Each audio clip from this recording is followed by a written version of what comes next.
பின்னி பின்னி சின்ன இழையோடும் நெஞ்சை அள்ளும் வண்ண துணி போல ஒண்ணுக்கொண்ணுதான் இணைஞ்சே இருக்கு.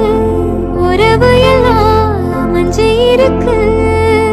அள்ளி அள்ளி தந்து உறவாடும் அன்னமடி இந்த நிலம் போல சிலருக்கு தான். ஹலோ ஆல், எல்லோரும் எப்படி இருக்கீங்க? ஹோப் எல்லோரும் நல்லா இருப்பீங்க நம்புகிறேன். நாங்களும் நல்லா இருக்கோம். நானும் எத்தனை வாட்டி தான் சாரி கேட்குறது, இனி கரெக்டாக லாங் வீடியோ போட்டுருவேன்னு சொல்லிட்டு என்ன பண்ணுறது, நான் நினைக்கிறது ஒன்றா இருக்குது, நடக்கிறது ஒன்றா இருக்குது. என்னால் கரெக்டாக லாங் வீடியோ போடவே முடியல. ஸோ இனி கண்டிப்பாக லாங் வீடியோ போட்டுருவேன் அப்படின்னு சொல்கிறதுக்கு பதிலாக முடிஞ்ச அளவுக்கு நான் லாங் வீடியோ போடுறதுக்கு ட்ரை பண்ணுறேன். ஏன்னா உங்களுக்கே தெரியும், இப்போ என்னோடய ரொட்டீன் கொஞ்சம் அப்படியே பிஸியாக போயிட்டுருக்குது. தங்கச்சியோட கல்யாண டேட் வேறு நெருங்கி வந்துட்டுருக்கிறதுனால அடிக்கடி ஊருக்கு ட்ராவல் பண்ணி போயிட்டு வர மாதிரி இருக்குது. மேக்ஸிமம் எல்லா வீக்கெண்டும் இனி ஊருக்கு போகிற மாதிரி தான் இருக்கும். ஸோ இப்போதைக்கு என்னால் லாங் வீடியோ மட்டும்தான் எடிட் பண்ணி வாய்ஸ் ஓவர் கொடுக்கறதுக்கு சுத்தமாக டைமே கிடைக்க மாட்டேங்குது. இந்த விலாக் போன முறை ஒரு 3 நாள் லீவுக்கு ஊருக்கு போயிருந்தப்போ அதில் கடைசி நாள் என்னோட கசின் சிஸ்டரோட பர்த்டே சித்தி வீட்டில் சூப்பராக விருந்தெல்லாம் ரெடி பண்ணி செலிப்ரேட் பண்ணியிருந்தோம். அன்னைக்கு எடுத்த லாங் வீடியோ தான் இது. நாங்கள் எப்போவுமே ஊருக்கு ஒரு லாங் லீவ் ஒரு 10 நாள் இல்லைனா ஒரு வாரம் இருந்தால் மட்டும்தான் இங்கே வீட்டில் நான் சமையல் பண்ணுவேன். இல்லைனா 2 நாள் 3 நாள் லீவுக்குன்னெலாம் வந்தால் மேக்ஸிமம் அம்மா வீட்டில் தான் சாப்பிட்ற மாதிரி இருக்கும். சம்டைம்ஸ் காலையில் சாப்பாடு இங்கே வீட்டுக்கு கொடுத்து விட்டுருவாங்க. அதை சாப்பிட்டுட்டு ரிலாக்ஸ்டாக அதுக்கப்புறம் மதியம் கிளம்பி போகிற மாதிரி இருக்கும். ஸோ அன்னைக்கு சித்தி வீட்டில் காலையிலே பிரேக்ஃபாஸ்ட்டுக்கே அங்கே வர சொல்லிக்கிட்டாங்க. ஸோ அங்கே போகிறதுக்காக தான் கிளம்பிட்டு இருந்தேன். ஸோ ஒரு குயிக்கான கெட் ரெடி வித் மீ பார்க்கலாம். நிறைய பேர் இதை ஆல்ரெடி கேட்டுட்டு இருந்தீங்க. என்னோட கெட் ரெடி வித் மீ ரொம்ப சிம்பிளாக தான் இருக்கும். எப்போவுமே ஃபேஸ் வாஷ் பண்ணதுக்கப்புறம் ஃபஸ்ட்டு யூஸ் பண்ணுறது மாய்ஸ்சரைசர் தான். நான் இதுக்கு முன்னாடி நிறைய மாய்ஸ்சரைசர் ட்ரை பண்ணியிருக்கேன். அதில் எனக்கு இப்போ ஃபைனலாக என்னோட ஸ்கின்னுக்கு செட் ஆனது இந்த பான்ஸோட லைட் ஜெல் மாய்ஸ்சரைசர் தான். ரொம்ப நல்லா இருக்குது. அதை அப்ளை பண்ணதுமே ஸ்கின் அப்படியே அப்சர்வ் பண்ணியிருக்கோம். மாய்ஸ்சரைசர் போட்டதும் ஒரு நிமிஷம் அதை அப்படியே விட்டுட்டு அதுக்கப்புறமா நம்ம நார்மலாக டால்கம் பவுடர் போடுறதா இருந்தாலும் சரி, இல்லைனா காம்பேக்ட் பவுடர், ஃபவுண்டேஷன் எதுவாக இருந்தாலுமே அந்த மாய்ஸ்சரைசர் போட்டதுக்கு அப்புறமா நம்ம ஸ்கின்னில் அப்ளை பண்ணோன்னா ஸ்கின்னுக்கு எந்த டேமேஜும் வராது. ஸோ நான் அன்னைக்கு எப்போவும் யூஸ் பண்ணுற என்னோட அந்த காம்பேக்ட் பவுடர் மேப்ளினோடது. என்னோட ஸ்கின் டோனுக்கு நான் யூஸ் பண்ணுற ஷேட் பார்த்தீங்கன்னா 330. இதை அப்படியே அப்ளை பண்ணி விட்டுருவேன். எங்கேயாச்சும் வெளியில் போகும்போது மட்டும்தான் காம்பேக்ட் பவுடர் யூஸ் பண்ணுவேன். மற்றபடி வீட்டில் இருக்கும்போது மாய்ஸ்சரைசர் போட்டுட்டு வீட்டில் யூஸ் பண்ணுற டால்கம் பவுடரை மட்டும் போட்டுருவேன். அதுக்கப்புறமா ஐப்ரோவை ஷேப் பண்ணிவிட்டு ஐலைனர் கூட சில டைம் தான் யூஸ் பண்ணுவேன். கடைசி அந்த லிப்ஸ்டிக்கை போட்டு முடிக்கும்போது தான் அந்த லுக்கே கம்ப்ளீட் ஆன மாதிரி இருக்கும். லிப்ஸ்டிக் எப்போவுமே என்னோட ஆல் டைம் ஃபேவரட் சுகர் பிராண்டோடது தான். அதுலேயும் ஸ்பெசிஃபிக்காக எனக்கு இந்த ஷேடு ரொம்ப பிடிக்கும். ப்ராடக்ட் எல்லாமே நான் டேக் பண்ணுறேன், உங்களுக்கு தேவைன்னா செக் பண்ணி பார்த்துக்கோங்க. நான் ரெடி ஆனதுக்கு அப்புறமா தான் குட்டீஸ் 2 பேர்த்தையுமே ரெடி பண்ண ஆரம்பித்தேன். ஸ்கூலுக்கு போகணுன்னா மட்டும்தான் குட்டீஸ் காலையில் எந்திரிக்கிறதுக்கு அவங்களுக்கு கொஞ்சம் வருத்தமாக இருக்கும். இதுவே ஊரில் இருக்கிற டைமில் எங்கேயாச்சும் சொந்தக்காரங்க வீட்டுக்கு போகணும், பாட்டி தாத்தா வீட்டுக்கு போகணுன்னு முந்தின நாளே நம்ம சொல்லி வச்சிட்டோன்னா காலையில் அலாரம் அடிக்கிறதுக்கு முன்னாடியே அவங்க 2 பேருமே எந்திரிச்சிருவாங்க. அந்தளவுக்கு ஆர்வமாக இருக்கும். குட்டீஸ்க்கு கடைசியாக ஹேர் கட் பண்ணும்போது ரொம்ப ஷார்ட்டாக கட் பண்ணிட்டோம். அப்போவே பயங்கரமாக அழுதுட்டு இருந்தாங்க. அதுலேருந்தே ஹேர் கட் பண்ணணுன்னா வரவே மாட்டாங்க. நாங்களும் அதுக்கப்புறம் ஹேர் கட் பண்ணவே இல்லை. கிட்டத்தட்ட ஒரு 3 மாதம் ஆச்சு. இப்போ முடி இந்த அளவுக்கு வளர்ந்துருக்கு. 2 பேர்த்துக்குமே முடி நல்லா வளர்த்தணும்னு ஆசை. ஆனால் அந்த முடியை இழைச்சி கொண்டை போடலான்னா 2 பேருமே விட மாட்டாங்க. எப்போ பார்த்தாலும் அந்த லூஸ் ஹேரில் தான் சுற்றிட்டே இருப்பாங்க. இப்போ நான் சொல்லி வச்சுருக்கேன், முடியை நம்ம கொண்டையெல்லாம் போட்டு மெயின்டைன் பண்ணால் தான் நல்லா வளரணும். அதுக்கப்புறம் இப்போ கொண்டை போடுறதுக்கு விடுவாங்க. இல்லைனா எப்போ பார்த்தாலும் எனக்கும் குட்டீஸ்க்கும் அந்த முடியில் கையை வச்சாலே சண்டை தான் வரும். இப்படி இழுக்காதமா அப்படி இழுக்காதமான்னு சொல்லிட்டே இருப்பாங்க. எங்களோட ஹேருக்கு ஸ்பெஷல் கேர்னு எதுவுமே எடுக்க மாட்டோம். அல்டர்னேட்டிவ் டேஸில் நல்லா தலைக்கு எண்ணெய் வச்சு குளிக்கிறது தான். அதுக்கப்புறமா வாரத்துக்கு ஒரு வாட்டி ஷாம்பு யூஸ் பண்ணுவோம். வீட்லேயே ப்ரிப்பேர் பண்ணுற ஹேர் ஆயில் தான் யூஸ் பண்ணிகிட்ருக்கோம். ஆல்ரெடி ஒரு லாங் வீடியோவில் நான் அந்த ப்ரொசீஜரை ஷேர் பண்ணியிருக்கேன். சப்போஸ் அது உங்களுக்கு பார்க்கணும் அப்படின்னா அந்த வீடியோட லிங்க்கை டிஸ்கிரிப்ஷனில் கொடுக்குறேன், செக் பண்ணி பார்த்துக்கோங்க. அப்படியே ரெடியாகி சித்தி வீட்டுக்கு கிளம்பி போயாச்சு. என்னோட அம்மா ஊர் அப்பாவோட ஊர் ரெண்டுமே பக்கத்து ஊருங்கிறதுனால நெருங்கின சொந்தங்கள், அதாவது அம்மா கூட பிறந்தவங்க அப்பா கூட பிறந்தவங்கன்னு எல்லாருமே வீட்டை சுற்றி 1 கிலோமீட்டர் டிஸ்டன்ஸில் தான் இருப்பாங்க. எல்லாத்தோட வீடுமே வாக்கபிள் டிஸ்டன்ஸில் தான் இருக்கும். அதுலேயும் என்னோட சித்தி வீடு வீட்டிலேருந்து ரொம்ப பக்கம், ஒரு 5-6 வீடு தள்ளி தான் இருக்குது. 1 நிமிஷத்துக்குள்ளேயே நம்ம நடந்து போயிடலாம். சித்தின்னு நான் சொல்கிறது அம்மாவோட கூடி பிறந்த தங்கச்சி. என்னோட அம்மாவுக்கு கூட பிறந்தது ஒரு தங்கச்சி, ஒரு தம்பி, ஒரு அண்ணா. அம்மாவுக்கு தான் ஃபஸ்ட்டு கல்யாணம் ஆச்சு.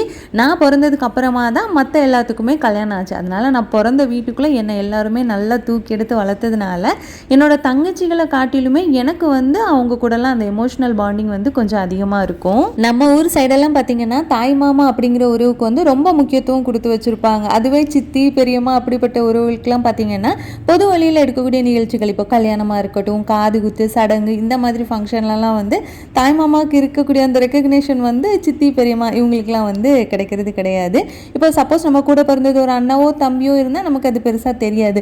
இப்போ பார்த்தீங்கன்னா அண்ணா தம்பி இல்லாதவங்க, இப்போ எனக்கும் பார்த்தீங்கன்னா கூட பிறந்தது அண்ணா தம்பி கிடையாது, நாளைக்கு என்னோட பிள்ளைங்களுக்கும் அப்படி தான். ஸோ அப்படிப்பட்ட இடங்களில் வந்து நம்ம அந்த இடத்த ரீப்ளேஸ் பண்ணுறதுக்கு நம்ம கூட பிறந்த அக்காவோ தங்கச்சியோ ஒத்து பண்ணுறது வந்து தப்பில்லை அப்படின்ட்டு தான் நான் அடிக்கடி வந்து யோசிப்பேன். இதை பற்றி உங்களோட ஒப்பீனியனை நீங்கள் ஷேர் பண்ணுங்கள்.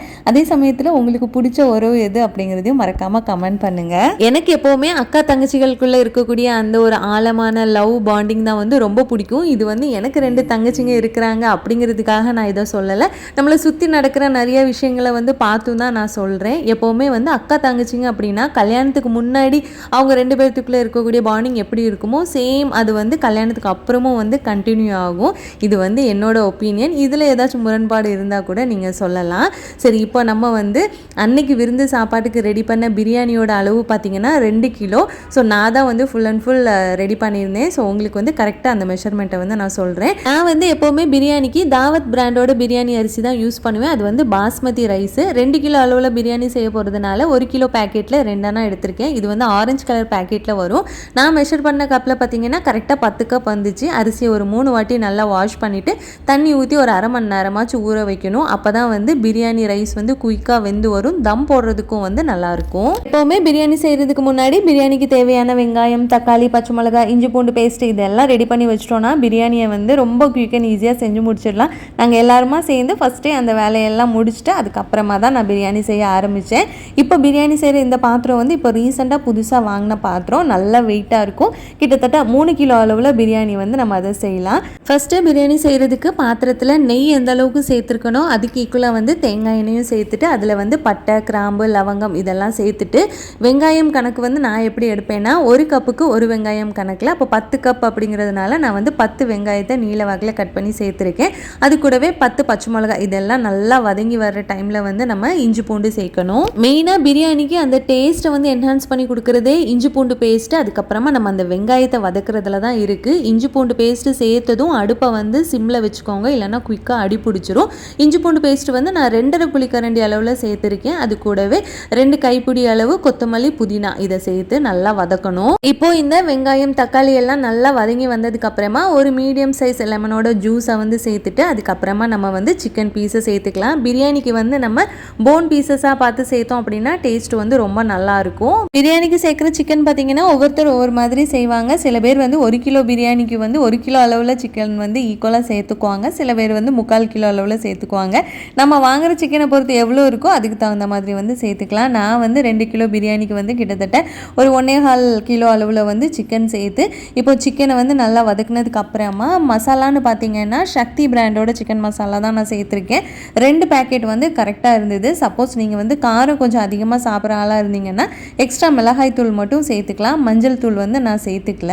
அவ்வளோதான். இப்போ நம்ம அந்த மசாலாவோட சிக்கனை சேர்த்து நல்லா வதக்கிட்டு எல்லாம் அந்த மசாலாவோட பச்சை வாசனை போனதும் தண்ணி அளந்து சேர்த்துக்கணும். 1 கப் பாஸ்மதி அரிசிக்கு 1.25 கப் அளவு தண்ணி வந்து கரெக்டாக இருக்கும். தண்ணியெல்லாம் அளந்து சேர்த்துட்டு தேவையான உப்பு போட்டு தண்ணி நல்லா கொதிச்சு வந்ததுக்கு அப்புறமா நம்ம ஊற வச்சிருந்த பாஸ்மதி அரிசியை வந்து அதில் சேர்த்துக்கணும். இப்போ மூடி போட்டு கொஞ்சம் நேரத்திலேயே அரிசி வந்து நல்லா முக்கால்வாசி வெந்து வந்துடும். அதுக்கப்புறமா நம்ம வந்து அதை ஃபுல்லாக கவர் பண்ணி லிட்டு போட்டுட்டு அதுக்கு மேலே வந்து வெயிட் வைக்கணும். நான் வந்து அன்னைக்கு ஒரு பக்கெட் ஃபுல்லாக தண்ணி பிடிச்சி அப்படியே மேலே வந்து வெயிட் போட்டுட்டு ஒரு 10 நிமிஷம் அடுப்பை வந்து நல்லா சிம்லேயே வச்சுட்டு அதுக்கப்புறமா ஆஃப் பண்ணிடணும். கொஞ்ச நேரத்துக்கு வந்து அதை ஓப்பன் பண்ணி பார்க்கக்கூடாது. ஒரு 15 to 20 மினிட்ஸ்க்கு அப்புறமா நம்ம வந்து ஓப்பன் பண்ணி பார்த்தா போதும்.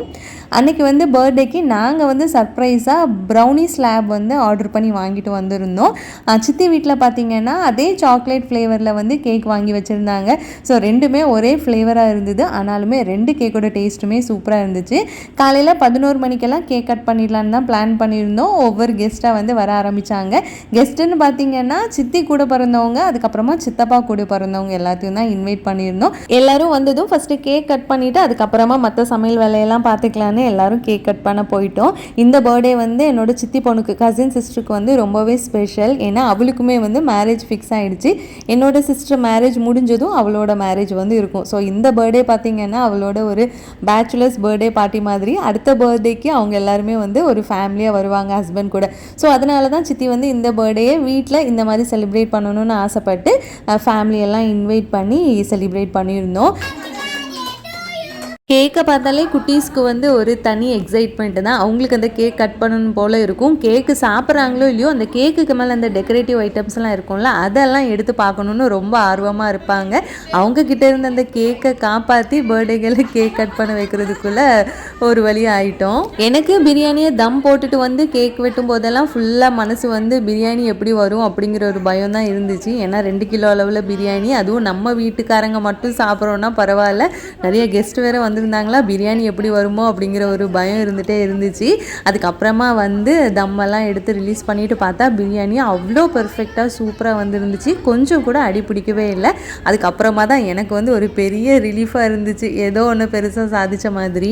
பிரியாணியோட டேஸ்ட்டும் ரொம்ப நல்லா வந்துருந்துச்சு. எல்லாரும் பிரியாணி நல்லா இருக்குன்னு சொன்னதை பார்த்து என்னோட மனசுக்குள்ளே வந்து ஜூனியர் பிரியாணி மாஸ்டர் ஆகிட்டோம், இனி வந்து ஒரு பிரியாணி கடை போட்டுடலாம் அப்படிங்கிற மாதிரி தோணுச்சு. அதை எல்லாத்துட்டையும் சொல்லிட்டு இருந்தேன். என்ன நானே ஒரு பிரியாணி மாஸ்டராக உணர்ந்த ஒரு தருணமாக இருந்துச்சு. அதுக்கப்புறமா பிரியாணிக்கு சைட் டிஷ்ஷாக பார்த்தீங்கன்னா சிக்கன் கிரேவியும் சிக்கன் 65 தான் ரெடி பண்ணியிருந்தோம். சிக்கன் 65க்கு சிக்கன் போன்லெஸ் எடுத்துகிட்டு அது கூடவே இஞ்சி பூண்டு பேஸ்ட்டு, சிக்கன் 65 மசாலா இருக்கும், அதை சேர்த்தாலே நல்லா கலரும் வரும், டேஸ்ட்டும் இருக்கும். வேறு எதுவுமே நம்ம சேர்க்க வேண்டாம். அது கூடவே கொஞ்சமாக லெமன் ஜூஸ் சேர்த்துட்டு தேவையான உப்பு, அதுக்கப்புறமா கார்ன்ஃப்ளவர் சேர்த்துட்டு எல்லாத்தையும் ஒன்றா நல்லா மிக்ஸ் பண்ணி மேரினேட் பண்ணிவிட்டு அதுக்கப்புறமா ஃப்ரை பண்ணி எடுத்துட வேண்டியது தான். சிக்கன் கிரேவி வந்து என்னோட சித்தி ஸ்டைலில் நல்லா காரசாரமாக சிக்கன் பீஸெல்லாம் வந்து பெருசாக சேர்க்க மாட்டாங்க, சின்னசாக கட் பண்ணி சேர்த்துட்டு நிறைய சின்ன வெங்காயம் தேங்காய்லாம் அரைச்சி ஊற்றி நல்லா திக்காக கிரேவி ரெடி பண்ணுவாங்க. இது வந்து பிரியாணி கூட வச்சு சாப்பிட்றதுக்கும் நல்லாயிருக்கும். அதே சமயத்தில் பரோட்டா சப்பாத்தி இதுக்குமே வந்து நல்ல காம்பினேஷனாக இருக்கும். அன்னைக்கு ஒரு சூப்பரான லஞ்ச் மெனு. எல்லாரும் ஒன்றா லைனாக உட்காந்து வாழை இலையில் சுட சுட அந்த பிரியாணி வச்சு சாப்பிட்றதுக்கே ரொம்ப நல்லா இருந்தது. சாப்பிட்டு முடிச்சுட்டு அப்படி எல்லாருமா உட்காந்து கதை பேசுகிறதுக்கு மாடிக்கு கிளம்பி போயிட்டோம். நான் எங்கள் சித்தி வீட்டில் இருக்கிற மாடிக்கு போகிறேன்னா அதுக்கு ஒரே காரணம் என்னவா இருக்கும்னா, அங்கே இருக்கிற கொய்யாக்கா மரத்தில் இருக்கிற கொய்யாக்காவை சாப்பிட்றதுக்கு தான். எனக்கு விவரம் தெரிஞ்சதுலேருந்து ஸ்கூல் டைம்ஸில் எங்கள் சித்தி வீட்டில் நாங்கள் ஸ்டே பண்ணுறதுக்காக வருவோம். அப்போ இருந்தே இந்த கொய்யாக்கா மரம் இருக்குது. இதில் இருக்க கொய்யாக்காவை பறித்து தரது யாராக இருக்கும்னா என்னோடய கசின் சிஸ்டர் தான். அவள் கொய்யாக்காவை பறித்து தரேன், நான் சாப்பிட, இப்படி தான் இப்போ வரைக்கும் இவ்வளோ வருஷமாக ஃபாலோ பண்ணி போயிட்டே இருக்குது. அந்த மரத்தில் இருக்கிற காயை பறிக்கிறது சில டைமில் ரிஸ்க்காக இருக்கும். ஏன்னா அந்த மரம் வந்து 2 வீட்டுக்கு நடுவில் இருக்கும். பாதி மரம் பார்த்திங்கன்னா இங்கே எங்கள் சித்தி வீட்டு பக்கமாக நிற்கும், மிச்ச பாதி மரம் வந்து அந்த வீட்டு பக்கமாக நிற்கும். ஸோ அந்த பக்கத்தில் இருக்க காயெல்லாம் பறிக்கணும்னா கொஞ்சம் ரிஸ்க். அந்த மரத்தோட கிளைகளெல்லாம் பிடிச்சி இழுத்து பறிக்க வேண்டியதாக இருக்கும். முன்னமல்ல இருந்தே என்னை வந்து அந்த ரிஸ்க்கை எடுக்க விட மாட்டா. அவள் வந்து அந்த கிளைகளெல்லாம் பிடிச்சி இழுத்து அந்த ரிஸ்க் எடுத்து கொய்யாக்காவை பறிப்பா.